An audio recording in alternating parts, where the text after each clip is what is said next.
as a person who is the leader, it took me a lot of time to accept and assume the leadership. It took me a lot of time. But as a leader, it is super, super, super, super, super important that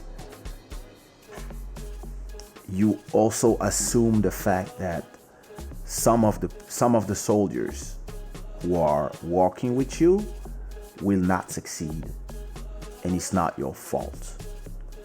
As long as you do everything right and you give them all the tricks, you tell them where are the holes, where are the...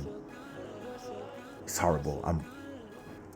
I'm looking for the word, but it comes in Portuguese in my head. Armadilha, or in French, piège.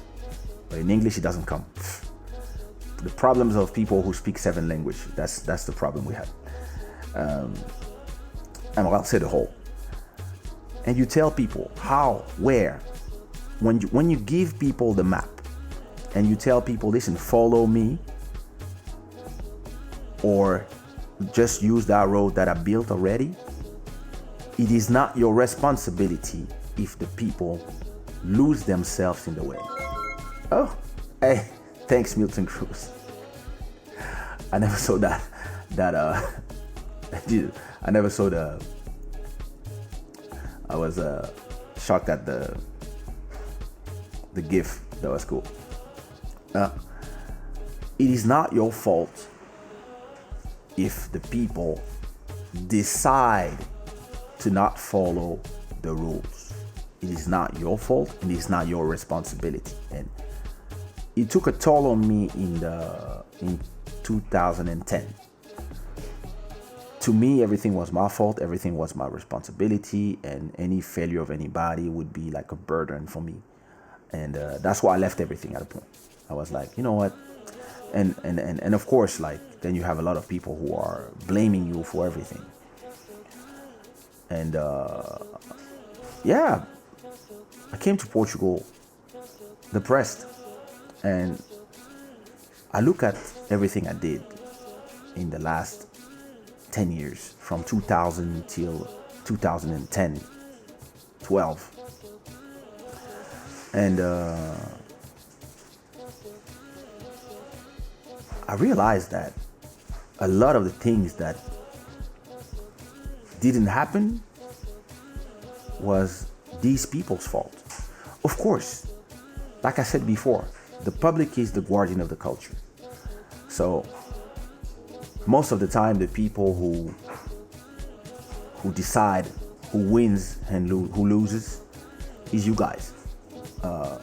Those who buy, those who purchase the product, or go listen to the streams, or go play the YouTube videos, right? This place would be me alone talking to my camera if you guys were not here. So it's an ecosystem, right? But at the same time, if I come here and people tell me that, yo, to give you an example, simple example, if I turn on the light, it's not the same thing, right? And if somebody tells you there's a light here, put it on and you will look better, and the first thing you do is this because I don't need a light, well, fuck you, nigga. There's nothing, like, it's not my fault. But I used to be the guy who would run and go and tell you, no, the light. Like, I would go from position 100, go back to position 10 to switch on the light. And the people would tell me, yeah, who you think you are to try to force me to do this? And that would frustrate me. And today I realized, like, after having conversation with mentors, I realized that, when you want to mentor somebody, you don't take them by the hand. I've been mentoring a lot of beat makers, a lot of artists, and I prefer mentoring than signing a contract, because I don't believe in labels anymore.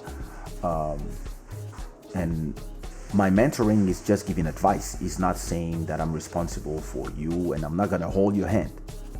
I'm going to talk to you and tell you what I do, what you can do, what you should do, and I will tell you why you should do it, because I've been there, or because I have mastered the business side of these things. But I will not do it for you, and I will not care if you don't do the things the way you should, because ultimately this is your life and this is not my problem. And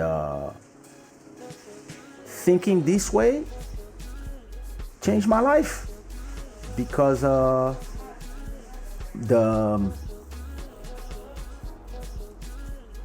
frustration is gone.